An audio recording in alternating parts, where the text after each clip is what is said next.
As rumors swirl of a deepening rift inside Iran's leadership, what does it really mean that President Masoud Pezeshkian has now met Mojtaba Khamenei face-to-face behind closed doors in Tehran?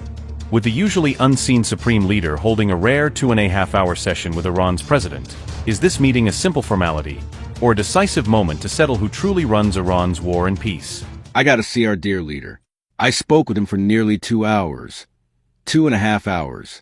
First of all, I have to tell you, his perspective, his way of behaving, he is really a sincere person and humble. As Trump leans harder on Tehran for a deal while ceasefire talks intensify, is this private summit between Pezeshkian and Mojtaba really about shaping Iran's answer to Washington? Amid reports of a serious rift between President Masoud Pezeshkian and Iran's Revolutionary Guard over how far to push the war, the president has now sat down with the country's supreme leader for a rare, extended meeting. On May 4th, Pezeshkian publicly confirmed that he had met Mojtaba Khamenei, a rare acknowledgement of direct contact with the reclusive successor who has largely governed from the shadows. This marks the first time Tehran has publicly described any meeting with Mojtaba since the February 28 U.S.-Israeli strikes on Iran, a period in which his silence fueled speculation about his health and control. Notably, Mojtaba has not appeared in public since he succeeded his father as supreme leader in March, so even a second-hand account of his condition and thinking is politically significant. Some reports have claimed he was wounded in the February 28 attacks, and Pezeshkian's description of the meeting will now be parsed for clues about whether the new supreme leader is fully back in charge. According to state media, Pezeshkian said the discussion lasted nearly 2.5 hours at a location in Tehran, suggesting far more than a brief photo op or scripted protocol call. He described the encounter as humble and cordial, emphasizing the leader's personal sincerity and signaling to domestic audiences that there is no open breach between the presidency and the supreme leader's office. I got to see our dear leader.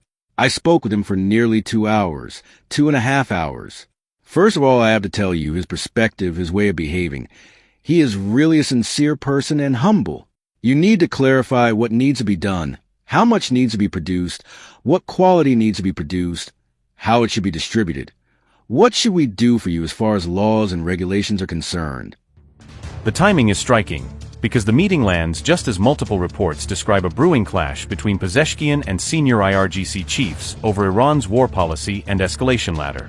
In private, Pezeshkian has reportedly branded some recent IRGC escalations in the Gulf as madness, warning that each new missile or drone salvo further isolates Iran and narrows its economic options. According to these accounts, he has cautioned that continuing missile and drone strikes under a tight U.S. blockade risks pushing Iran's already strained economy toward outright collapse. He has also reportedly demanded that key war and ceasefire decisions shift back from IRGC commanders to the elected government, a challenge that makes his long cordial audience with Mojtaba even more politically loaded.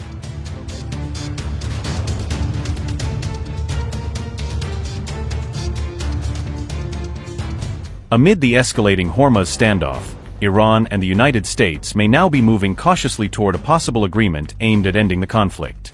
The White House is reportedly close to finalizing a one-page memorandum of understanding with Iran to halt the war and define a nuclear framework. According to 2 U.S. officials cited by Axios, the Trump administration has already handed Tehran a fresh set of proposed conditions. Washington is reportedly expecting a formal Iranian response within the next 48 hours, though no breakthrough has been officially confirmed so far. However, Trump's proposed terms are said to depend entirely on a final agreement, leaving the possibility of renewed military action still open. The conditions listed out by Trump administration are: Iran would reportedly commit to a long-term moratorium on all uranium enrichment-related activities under the proposed framework. In return, the United States would agree to gradually lift major economic sanctions imposed on Iran over the years.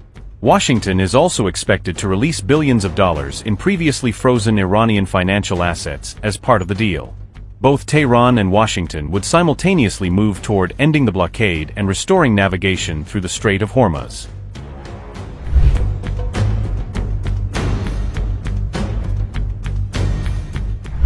Reports suggest the U.S. president paused the Hormuz operation in an effort to prevent the fragile ceasefire from collapsing.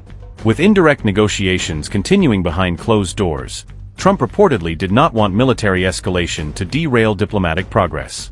Trump envoys Steve Witkoff and Jared Kushner are also said to be playing a key role in back-channel mediation efforts with Iran. If Tehran agrees to the proposed memorandum, officials believe a formal end to the conflict involving Iran, the US, and Israel could soon be announced.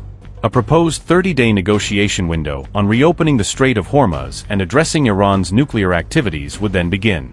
Sources cited by Axios claim that any future direct negotiations may take place either in Islamabad or Geneva.